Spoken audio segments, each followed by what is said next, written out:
Ladies and gentlemen, let me tell you something today. When he reaches out after all that silence, after leaving you hanging, after making you question your worth, that is not your cue to jump. That is your cue to think. Ladies and gentlemen, let me start by telling you this plain and clear.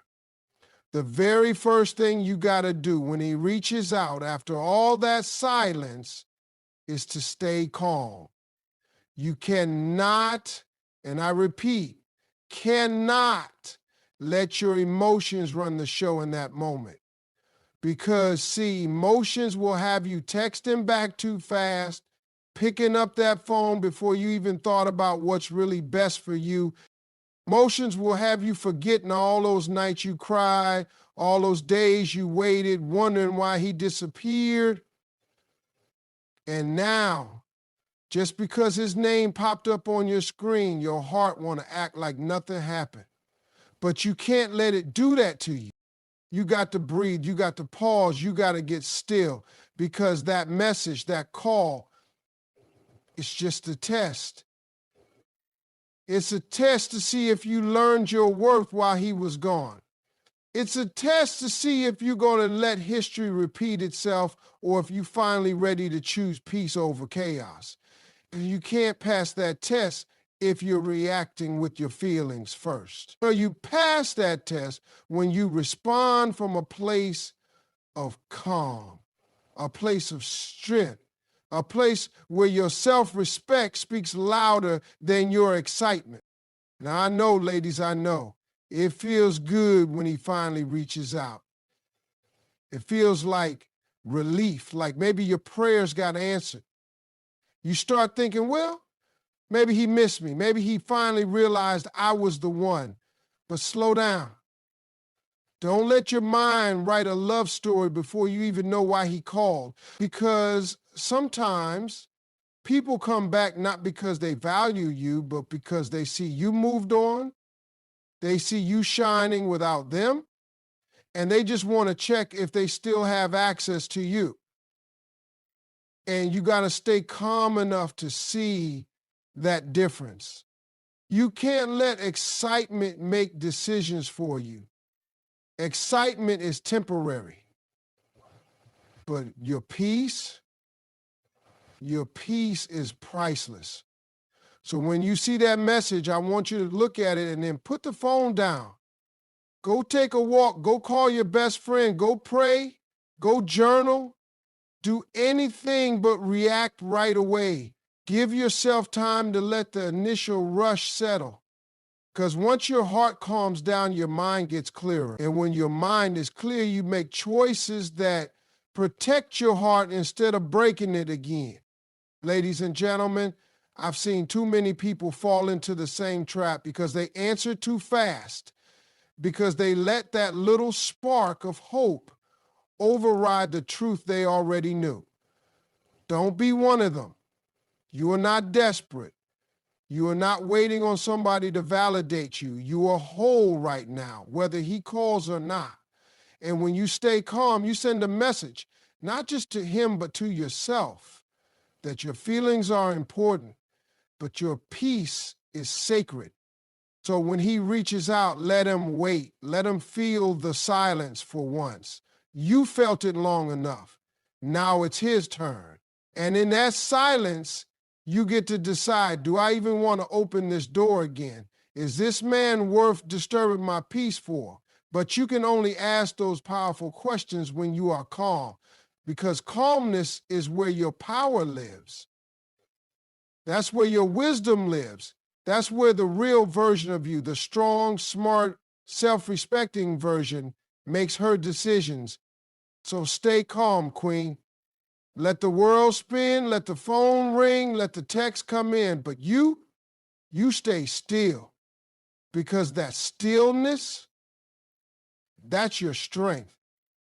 And strength is exactly what you need when the past comes knocking.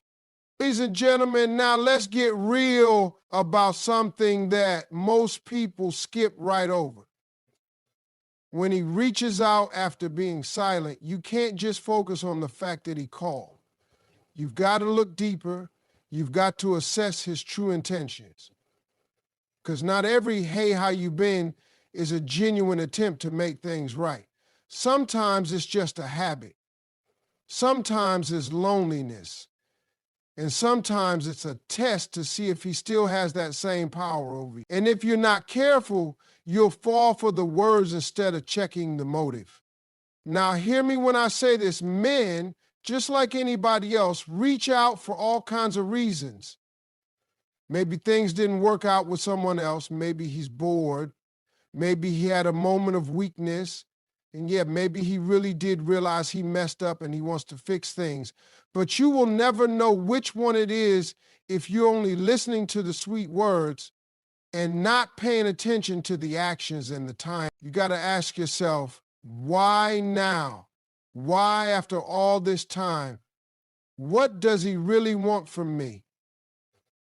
Is he looking for comfort or is he looking for commitment? Is he trying to ease his own guilt?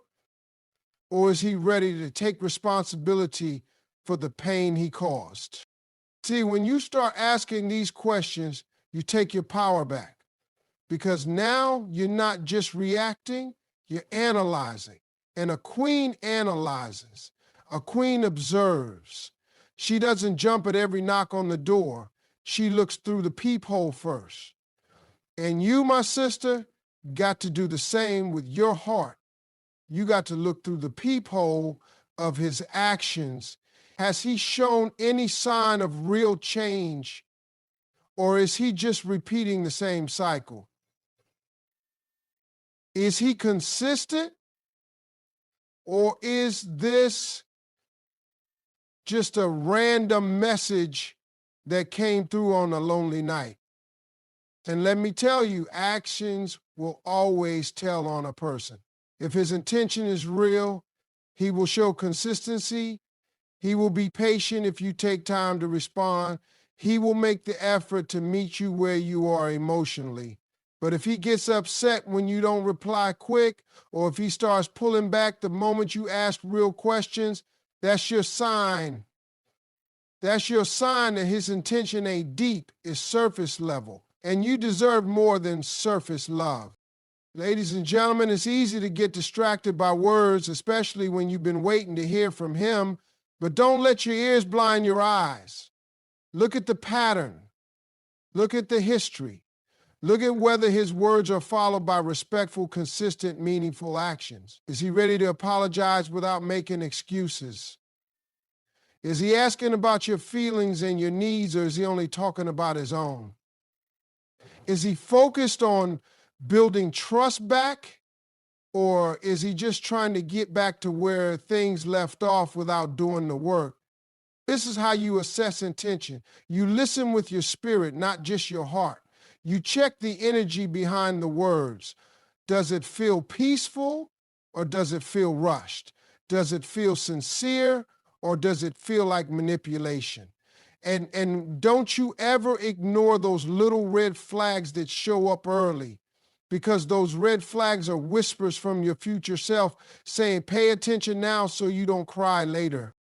So the next time he pops back up after all that silence, you owe it to yourself to slow down and really assess, what is he really here for? Is it love, or is it convenience? Is it growth, or is it comfort? And until you have a clear answer, you have no obligation to open your heart back up. Not until his intention matches your worth, because your worth is not negotiable and it deserves real effort, not empty words. Ladies and gentlemen, let's get something straight right now. When he comes back after disappearing, the first thing that should stand tall in that moment is not your feelings, not your memories, but your self-respect and your boundaries. Because your self-respect is the guard at the gate. It's the voice that reminds you, I am worthy, whether he stays or goes. And your boundaries, that's the fence that protects your peace. Without those two things, you'll end up giving too much, too fast to someone who may not deserve that privilege anymore. I see too many people, especially when they've been waiting for someone to reach out, forget all about their standards the moment that call comes in. The door that was locked tight suddenly swings wide open, no questions asked. And that, ladies and gentlemen, is how you end up in the same cycle of pain again. Because people will only treat you as well as you require them to.